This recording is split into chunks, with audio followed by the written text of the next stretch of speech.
Everybody, we are back. It is Taped Online, favorite Raiders podcast, favorite Raiders channel, favorite Raiders everything. We are back. You guys already know what to do. Hit the subscribe button. Subscribe. Hit the like button if you like it. Hit the dislike button if you don't like it. Leave a comment if you like it. Leave a comment if you don't like it. Also follow us on Twitter at the Mark John NFL for me, at mholder95 for Matt, and of course Panda Supplements. Use TDL for 35% off. All right, so pandasubs.com.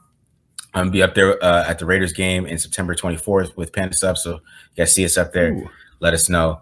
But TDL discount code 35% off there. So Matt, we're getting ready for the Broncos here. We just watched the Chiefs lose, which is felt pretty good. Watching the Chiefs and Patrick Mahomes with a bunch of rookies and second rounders, which is scrubs. I mean, Kadarius Toney is the first round pick, and by God. Someone, I think it was Danny, I forget how to say his last name. Is it High Fence or something like that from the Ringer? Was like, Kadarius Toney is going to finish with like 1 receiving yard, -1 rushing yard, and 4 drops. Like, that's got to be the worst performance from a skill player ever. And I'm like, you know what? I don't have an argument. I can't think of one off the top of my head. Like, good Lord, man. He literally cost them, 7 points on that drop? Like, what was it? I just saw Warren Sharp like posted a picture, like he's got it in like both hands, no one around him, like right in front of him leading him. I'm like, oh boy. Not the greatest showing for the Chiefs without Travis Kelce, so he might have earned himself a little pay bump. Yeah, I think so too. My best friend's a Chiefs fan, so it was a great day. I really felt good about it. Just his agony in the group text. There's a lot of agony from him, so it was great. I like that. I like when he's upset about it. The Chiefs are, he's Kadarius Toney needs to get cut. I love it. So I was happy about that. All right, but we're talking Raiders versus Broncos. We're here to talk about the Raiders. All right.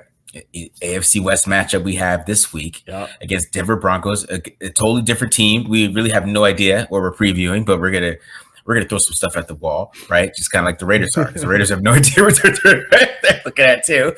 So it's gonna be interesting to see what their game plan is. But that's a hell of an intro, by the way. We have no idea what we're doing, by the way, but stick around for the next hour and learn and figure it out with us.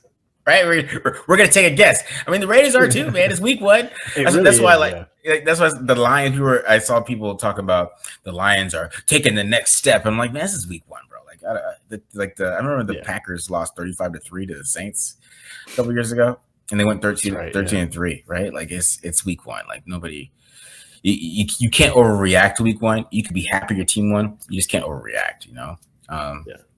But for sure. Yeah, so you got the Broncos. We're going in there. What were some of your thoughts on the Broncos? I know you went over some of the preseason film.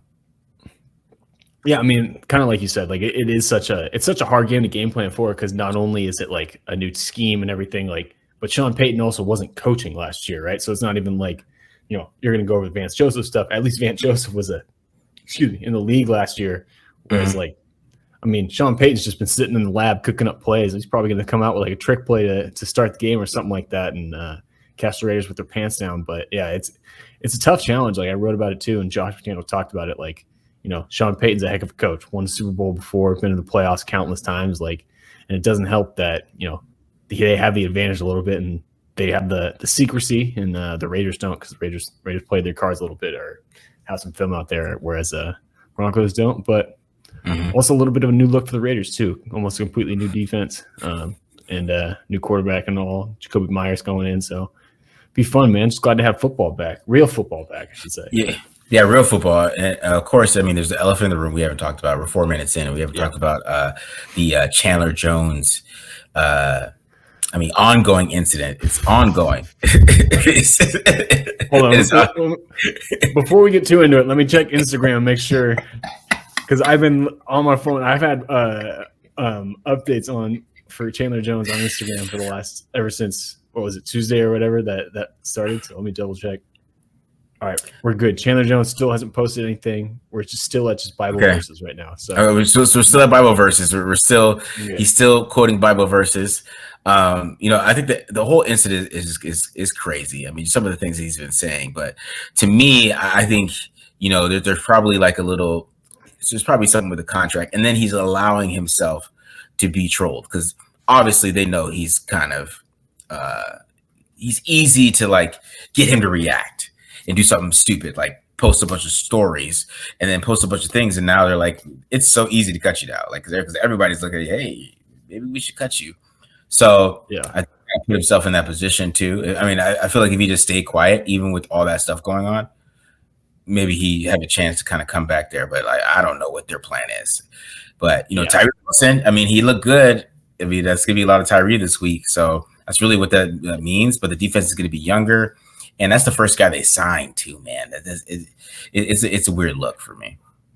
Yeah, the thing that like gets me, like, then I pointed this out on Twitter last night, like the conversation he posted with McDaniels was from mid-August. And if you remember in mid-August, like there was like he had like this mysterious injury where like he wasn't around the team. Like there was like, what was it, the Rams preseason game where like, oh yeah, Chandler Jones didn't make the trip. And like at the time we're just kind of like, okay, maybe he had an injury, maybe he's a vet getting the days off.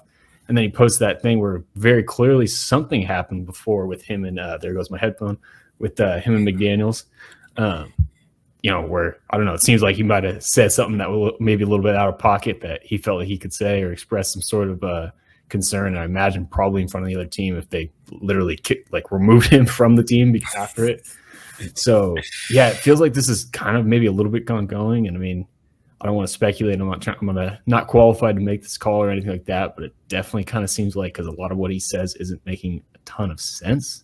Mm-hmm. Maybe having some mental health stuff going on, but yeah, it's scary and it's crazy on so many different levels. Like honestly, for me, like people keep asking me, like right now, the football part with Chandler Jones, I'm not even that worried about. I just want to make sure the dude's all right. Like, you know what I mean? Like, yeah, like everything's good upstairs. But yeah, it definitely seems like unless something changes pretty dramatically, like that, I don't know how he can come back from this, because this has been a wild last couple of days. Like I said, the fact that I checked his Instagram and nothing happened today, like I'm counting my lucky stars and knock on wood right now, because who knows? But yeah, interesting.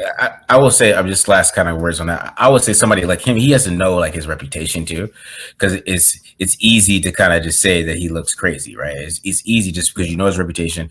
Like even people like some people talking to me, they bring up his brother. It's so kind of easy to paint him this way a little bit. So even if he's not being crazy, right, and it's all true, and what he's all saying, right, it's just so easy to do it that you can't put yourself in that position. I think like you got to understand like what's happening, and the head coach said he doesn't care really. He doesn't care about people's feelings. He doesn't really care. So he doesn't really care how you feel. And, so yeah, that is like the one thing like people like pointed this out too. Like Chandler's text like obviously was like I'm sorry, I apologize, and then Josh McDaniels gives him like the most corporate response ever. I'm like, from everything I've heard about Josh McDaniels and seeing like he's definitely. I don't think he's very emotional, which is fine, whatever. Like sometimes you need that in your head coach.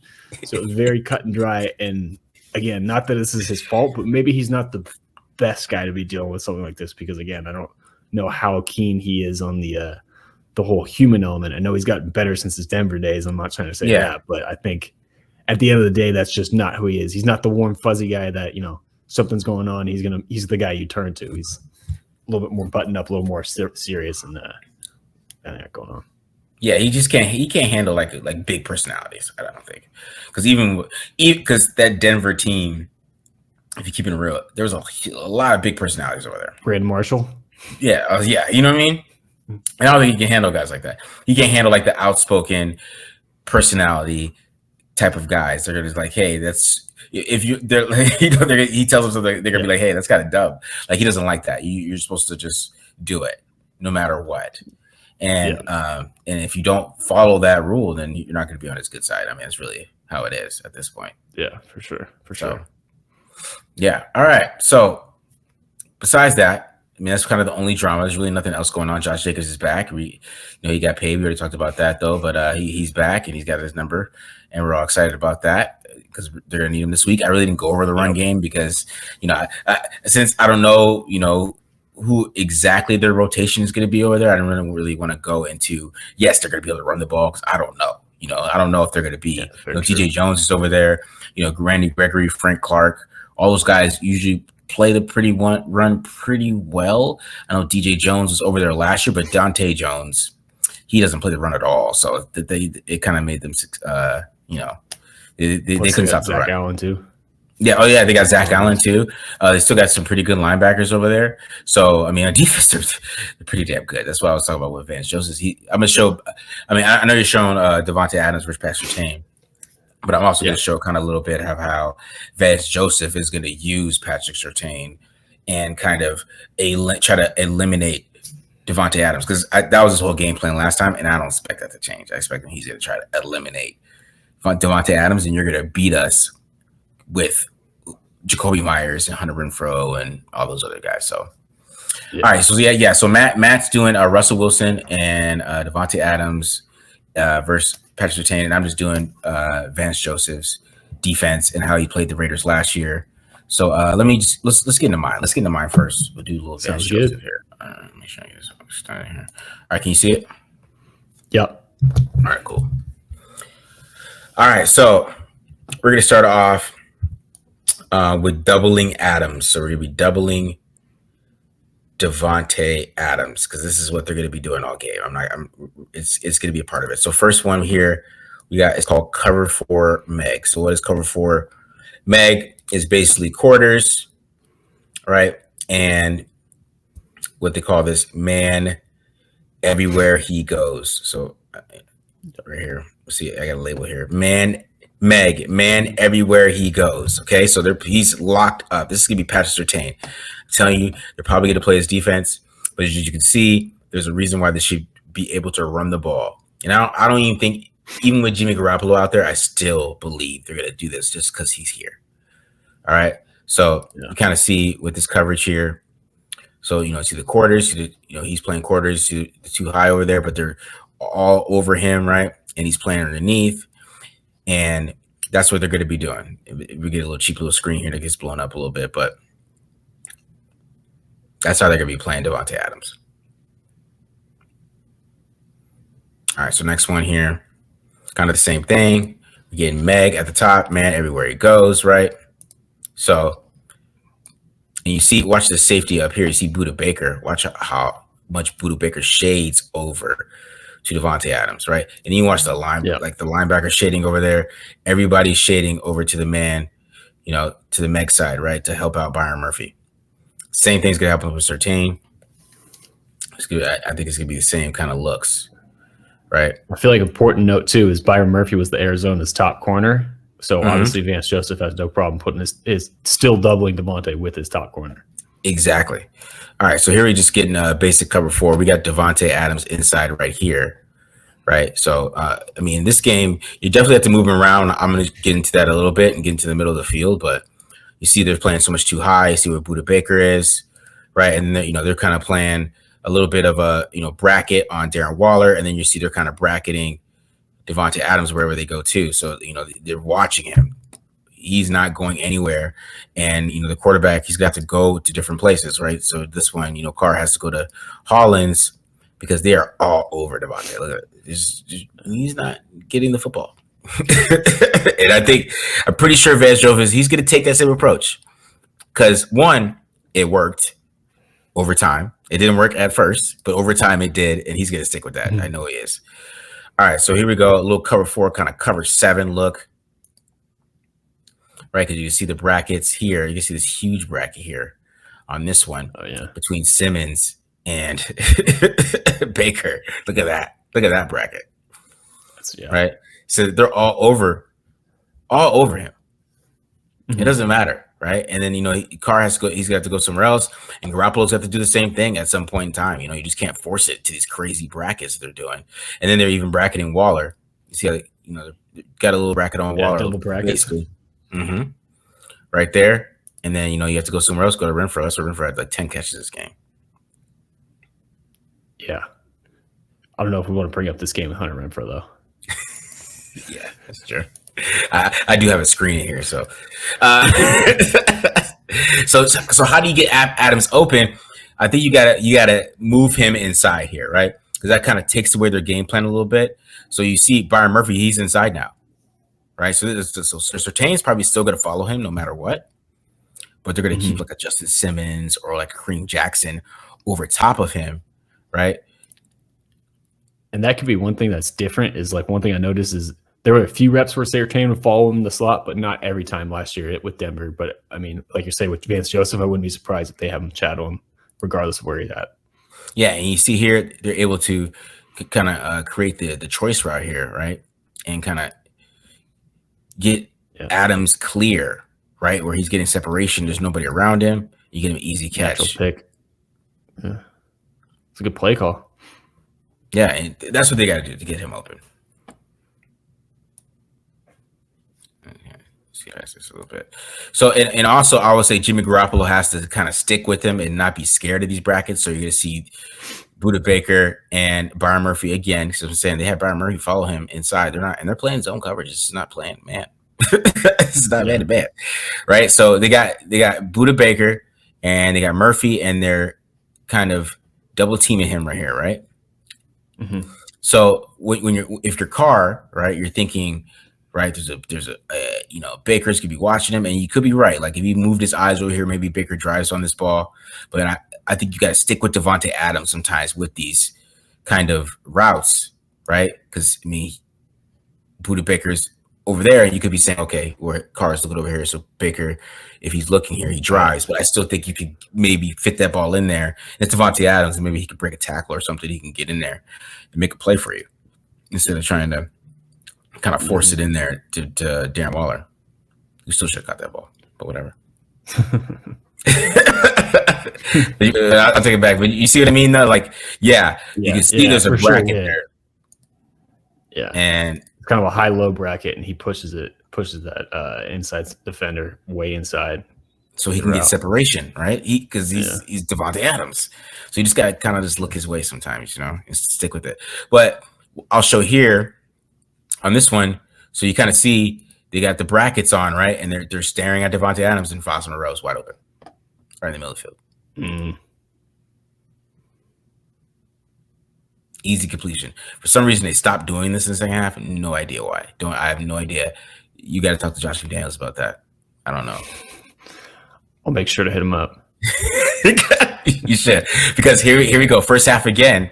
Now they're doing invert cover 2. So invert cover 2, you're going to see this guy drop into here, and then this safety, he's going to go up here, and he's going to play normal cover 2. But you see Budda Baker kind of come out to the flat here. He becomes a cover 2 corner, right? And you already see they're still doubling Davante Adams. This linebacker, he's going this way. He's going this way, but look how open the middle of the field is. Right there, Darren Waller, get a quick 11. So that's all that's the other thing I do with Jimmy Garoppolo is, I mean, they can kind of use Davante Adams a little bit as a decoy, in my opinion, in this game. And they can make some plays too. So you're going to see another double team, right? So now with this double team, now you get a one-on-one with Hunter Renfrow, the linebacker. And they run their old famous Haas Z juke, right? And but you get that because Davante Adams and the safety has to be over top of him. So you get that right there, easy completion, 20 yards. So there's another one. All right, so here we go. As you see here, they're triple teaming him. It's 3 people. 3 people around him. Damn. That's a triple team. Right? So since they're playing on the zone, so Carr is able to hit the dagger route right here. Of course, it's third down, guys. Of course. So we're hitting the dagger route on third down. There we go. There we go. First down. So it's things like that. Like they're gonna have to spread the ball around on this a little bit this game, I believe. They're not gonna let Davante Adams beat them.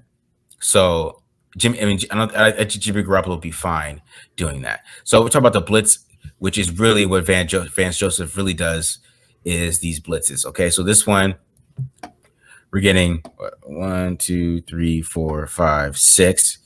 See if all 6 of them coming. I'm trying to remember. You see kind of bigger, kind of fake. Once Carr kind of sees it, and we're seeing all 6 coming, right? And this is how they're gonna have to block like this against a lot of these blitzes, because against Jimmy Garoppolo they blitz 25% of the time playing against the 49ers. So I mean they're gonna send some blitzes after Jimmy Garoppolo. Okay, yeah, right. But this is a great block by Josh Jacobs. Kind of just want to show this off because this is why Jacobs is third down back now. Look at that. Look at that nice block. Just look at that, Josh. Oh, ooh, look at that. Kind of gave up a little too early, but that's fine. What he thought the ball should have been out. You're right, Josh. The ball should have been out. You're right, Josh. Look at that. Look at stand him over like that. All right. Anyways, here we go. Next one. Here's another blitz. This time they're going to be sending 5, but this one has a stunt. So these guys are going to do a stunt. They're going to, switch right here. So here it comes, right? And what this does is with these type of blitzes, one, it creates one-on-ones, right? So you're getting Luminor one-on-one Marcus Golden, right? And he doesn't win, right? He lets him right inside. He gets full push. And then Carr has to get rid of the ball super quick here. So you're going to see these type of blitzes. Well, it creates these one-on-ones, especially with these stunts. And you got to get rid of the ball quick. Yeah. And then you're out the field, you're punting. Here's another one. This is the same play we talked about to Davante Adams. But here they send another blitz. They're sending 5. They do another stunt here. You can see these two guys. They're going to run a stunt as well. They actually do a pretty good job picking this up. I mean, with guys that they cut and now plays for the Ravens. But they do bitterness. No bitterness. No, nothing about that. All right, so they do a good job picking this up this time. But this like I'm saying, this is the type of blitzes they get. They get the one-on-one again. And Colton Miller just wouldn't say he loses here, but it causes enough pressure right there. Yeah. So you kind of see like how those blitzes can affect it. And this one is where this is when the game got sort of getting really ugly because they started blitzing in the second half. It really wasn't a lot of blitzing in the first half. And that's when they started coming with it. So I don't know if they're going to attack this way early on, just because of that. They saw the effectiveness, how they could slow down this offense with these blitzes.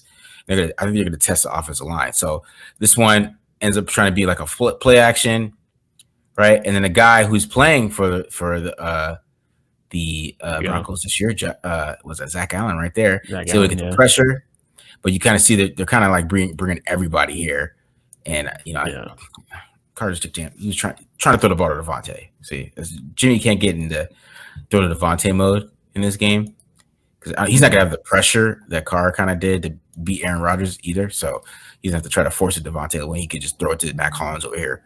He's trying to throw it to Davante because Davante hasn't got the ball yet. So does Vance Joesph typically marry his blitzes with stunts? Is that kind of a common theme? Mm-hmm. Gotcha. Yeah, because you kind of. So let me go back to how the Raiders beat these blitzes, right? What they did last time, and I think they should do this game as well, is screens. They were screened them to death. So here we go to the blitzes one more time, and you got all these guys coming, but they release, right? And you can kind of see how wide open it is. Oh boy, right there. So that's a nice block by Simpson. Yeah. I mean, Lester Cotton wasn't playing that bad either, but they could run block, man. They were terrible. That's what it was. Alex Bars could run block, bro. So here's another screen. Here's another screen here. This one. Let's get the play action. They're sending a bunch of players, right? They're sending 5. And then we get Josh Jacobs out in space here for the screen.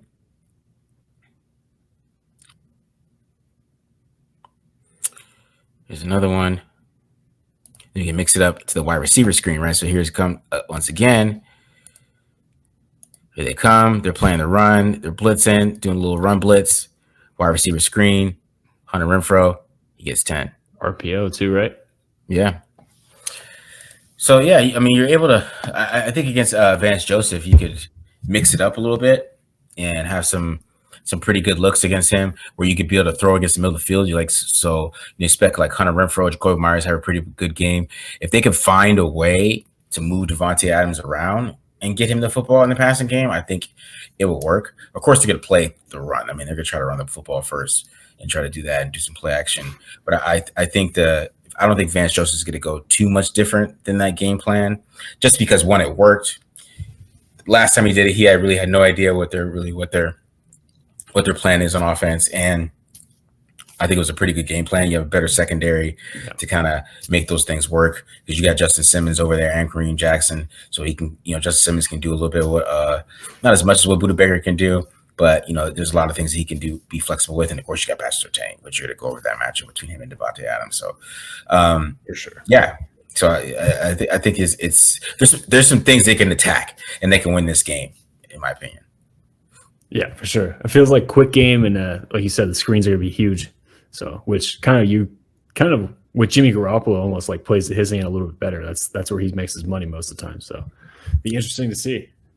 Yeah, that's what I think. I think they're gonna have a chance to kind of just pick them apart a little bit in the middle of the field, and kind of work those tight ends too.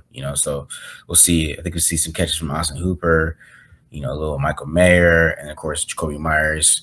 I think he's gonna get some work, and Hunter Renfrow. So yeah. Michael Mayer, anytime touchdown, by the way, like a plus 400 bet.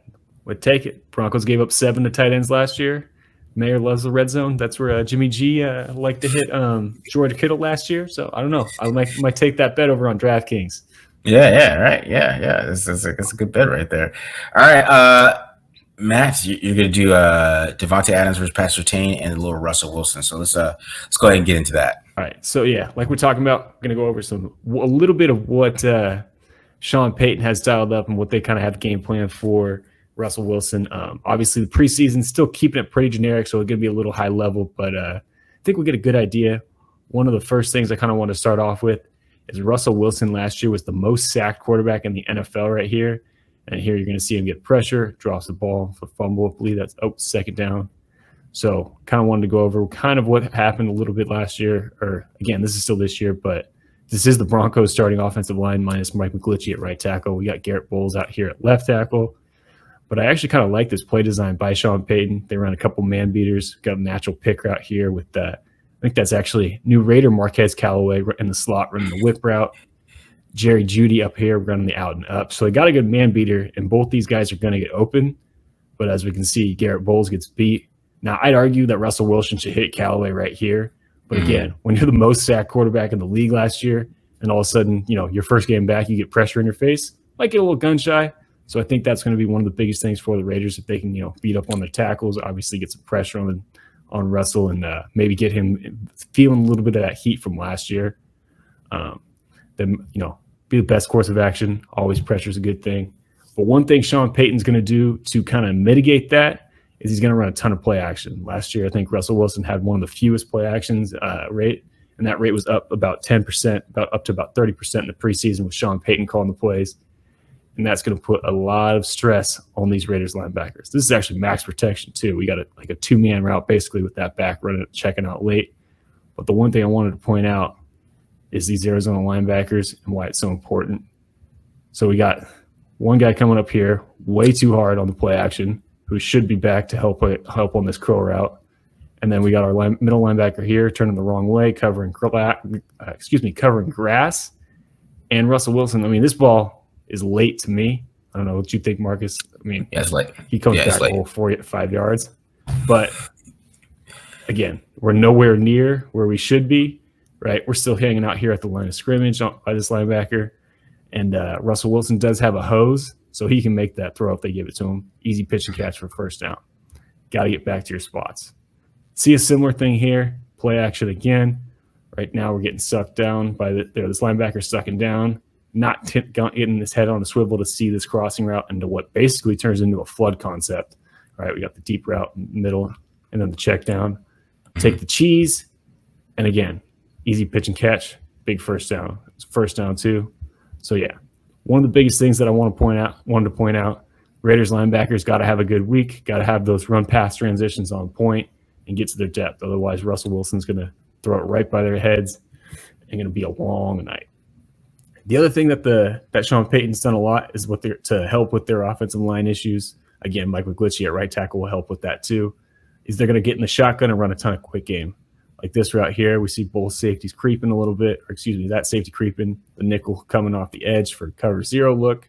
This is actually 4th and 4 too, if I remember correctly, or 4th and medium. Russ sees the blitz, takes in, stands in the pocket. Nice route by Jerry Jeudy, questionable for the game on Sunday. And this is about as easy as a 25-yard touchdown can be when you cook that corner like that. So again, it's going to be a lot of quick game.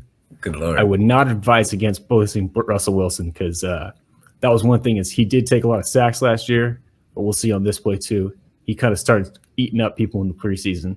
Here, I don't even think he was looking to throw this ball. He just saw the 49ers. Again, I think this is a 3rd and long. Got the double mug look right here, muddying up the coverage. What is that? We got 8 guys at the line of scrimmage there. 1, 2, 3, 4, 7 at the line of scrimmage. Fred Warner drops. Guy has to get deep because he's, again, in that double mug look. Wilson gets to the top of his drop. And we got nothing but green grass to go pick up that first down and then some. So that's one of the biggest things for me is I don't think we're going to see a ton of blitzes from the Raiders this week because, again, Russell Wilson, 1, he'll beat you with his mind. Also, nice block by that center. And 2, as we know, he can beat you with his legs, and that was an ugly one. The other thing, too, that I think we'll see from the Broncos with Sean Payton, he's talked a lot about running the ball. This was something I don't remember the Broncos doing a ton with Daniel Hackett last year and Russell Wilson and taking advantage of his legs. Little read op here. Got the split flow action as the lead blocker. Courtland Sutton, what the hell are you doing holding? You made a great block until you hold. But, yeah, this is a tough one to look at, too, because if you get the linebackers, Marcus, I know, as you know, the linebacker you're taught, you see the split flow. This guy starts coming downhill, crack block. We leave our read man alone. I mean, man, if he doesn't hold, I mean, one move on the safety, that's going to be a gain. But, again, so I think that's will be a little wrinkle that Sean Payton might throw out at the Raiders last year, especially if they didn't show it a ton with the Daniel Hackett last year, getting Russell Wilson's legs involved. All right, so moving on to the other big matchup in the game that I think is going to be huge. And I think it's going to be pretty fun. I think Patrick Surtain was a hell of a corner last year. 2 first-team All-Pros going at it. Davante I'll say in the first game, Davante had a good stat line against him, but we'll see in the clips. I kind of thought Surtain won the one-on-one matchup. A lot of Davante's catches were, Surtain coming in off coverage. But here we see that patented crossover from Davante. Win off the line of scrimmage, make a hell of a back shoulder throw. I just want to watch this one again, really more than anything. Boom. Nice adjustment. I mean, just win at the line and you can win every time. Yeah. Getting into some clips where I think Surtain got the better of him right here. Let's see. This one, Davante's going to try and sell the out here. He sits on it. And, I mean, he's driving as Davante's making that break. Come make the play on the ball. That's a hell of a play by Surtain. Again, I got a ton of respect for this dude. He's a hell of a corner, man. Maybe one of the best in the game right now. So, nice play on the ball. Yeah. That's nuts. All right. Yeah. All right. Let's see. Which one's this one? Oh, yeah. This was a good one in press. You're not going to see Davante lose against the press with GM. You're not going to see many people have the balls to come up and press Davante in the first place. But I liked, too, what Surtain did is he mixed up the timing of his punch. Like here, right off the snap, hands up right now, gets up at the line, gets away with a little bit of contact in that 5-yard window. Again, makes a nice play on the ball. Got to tip your cap to that guy. Guy's a good player, too. Next one. Let's see. Oh, yeah, that was dirty. I like this, too, because if you watch Davante right about here, he actually does a decent job of getting in Surtain's blind spot. Yeah. But Surtain turns, and he sinks and sits on the route. Makes a nice play on the ball. Nuts. That's a player, man. Guy can play football. Like, that is high-level stuff right there. He is leaving right there, and that's probably why Davante ends up sitting on it. And he's just right there with him. Nice play, man. Tip your cap. Car's late too, but I'm just saying it's fair. Let's see this one a little late now. Let's see. Oh yeah, this one. I don't know. What do you call this one? Is this a tie right here, Marcus? We got the catch, but it's 3rd and 6, and he gets 5 with the good close. I don't know who wins that one. I would say, I don't know. I feel like that would go to the corner. Yeah, I mean, he stops the first, and the Raiders end up kicking a field goal. So again, first matchup, a lot of the stuff that Surtain ended up giving up was a lot of times when he was playing off. So pretty good showing for a dude that, again, last year was in the second year of his league going against one of the best guys in the NBA. So then Adams went to the drawing board. Here we go. Yeah, here we go. This one I felt bad for Surtain because there is not I don't know. You tell me, what can he do better on this play? Nothing. Because the main thing with this play is that Adams' hands are so like he has no idea the ball's in there. Yeah, exactly. That's my thought too. I'm like, the guy like doesn't even show his hands until the ball is there, and that's just part of what makes Davante so great. Like he never even flashes hands. He never, not even once. We gotta watch that again. We gotta watch that one more time. I mean, that's like if I'm the DB coach for the Broncos right now, I'm saying good rep, Pat. There's nothing you can do about that. That guy's just perfect throw, late hands. Yes, exactly. So when you were talking about bracket coverage, I kind of smiled a little bit because I knew this clip was coming. This one was one of my favorites. All right, let's see. I think this is going to end up being single high, but we're going to get a bracket coverage here. And this is more, I'll be honest, this is more on the safety than it is Surtain. Right, we got a bracket. Looks like a inside out bracket. Yeah. And our corner gets a little bit too far too close to the numbers, should probably be closer to the hash. One thing I love about Davante's route, let's back it up a little bit, is right about here. Like he's got his shoulders pointed towards the goal line, right? What is that? Parallel with the goal line. So he's selling the vertical route, and that's going to force this safety to keep getting deep. He's going to keep working for depth, and look at all this green grass from here. So they tried to bracket Davante Adams, and he still scored. That's what I'm saying. That was the point I was trying to make. Is like, who cares? Sometimes, yeah, it's like it don't matter. Who cares? Yeah. But you have to be this smart. This one honestly was, yeah, for sure. You got to take your shots, but yeah, when you've got, especially like with this concept too, like with this corner staying down on the, what was that Hollins running the curl route? Yeah. Yeah. I mean, you got plenty of grass over here. I mean, at this point, like it's a foot race and Surtain's not going to win that. It's a hell of a catch again. All right, which one we got here? All right, see, this is what I was talking about a little bit. Got him in the slot this time. Oh, this one was the game winner, huh? Mm-hmm. I believe. Yep. So this time we got him in the slot, and Surtain's going to stay outside, but he's going to end up picking him up. And what I will say, too, is he got caught cheating because earlier in this game, Raiders ran a similar play where Davante just kept running the over.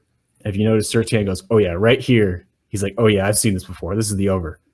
Oh, shit. No, it wasn't. And it's easy. Pitch and catch. So I think that's definitely one part where, maybe you can get away with it, or maybe Davante can get some wins against Surtain, is if they can break some tendencies, show something in the first half, and then, change it up in the second half, use his aggressiveness against him. Again, it's a walk-off. We're going back to Vegas with the win. So, again, I'm excited to watch this matchup no matter what. Again, two All-Pros going against each other, probably the best matchup across the league one-on-one wise. So, should be a lot of fun. A little bit of the rubber match since I'd say they went 1-1 last year. So, be a fun matchup. Yeah, I think it's gonna be a good matchup, man, to see. But I think adding in what I showed with Vance Joesph, I think it's gonna be a little bit of a different matchup, and I think he's gonna have to be moved around and win underneath, and because they're not gonna let them do any of that deep stuff. That stuff is not gonna happen. Those crosser things, Vance Joesph is gonna try to make sure those things might happen, but it's also gonna be different because when you show some of those deep routes that that they were running.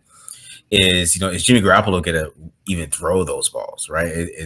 That's gonna be interesting to see too, is how aggressive Jimmy Garoppolo ends up coming out, and what kind of offense that the Raiders actually end up running this year. It's gonna be one thing I'm trying to see, because it's not gonna be what they did last year, right? Yeah, and I will say the one thing that helps, I think, this year is having Jacoby Myers, who's a step above Mac Hollins was, especially at the beginning of the year, where like now they have another guy where, okay, you want to take away Davante Adams, you want to bracket him every play and double coverage him, pick your poison then. We'll kill you all day with Jacoby Myers and Hunter Renfrow. So that's, I think, one of the biggest things that could play a factor of, like, if they're going to be that focused on Davante again, like the Raiders have the horses that they can still beat you with other guys. Yeah, exactly. All right, man. Well, I mean, that's the preview show. We always have the preview show to be a little shorter than the actual, film review. So, hope you guys enjoyed that. We're getting ready to take down the Donkeys here, week 1. Hopefully the Raiders did come out and they're ready to play. There's a lot of drama, so hopefully they got that little out of their head and try not to figure whatever is happening with that, and they can go out there and play in a tough spot, man, because Denver is 9-4 in Denver since they've lost Peyton Manning in September.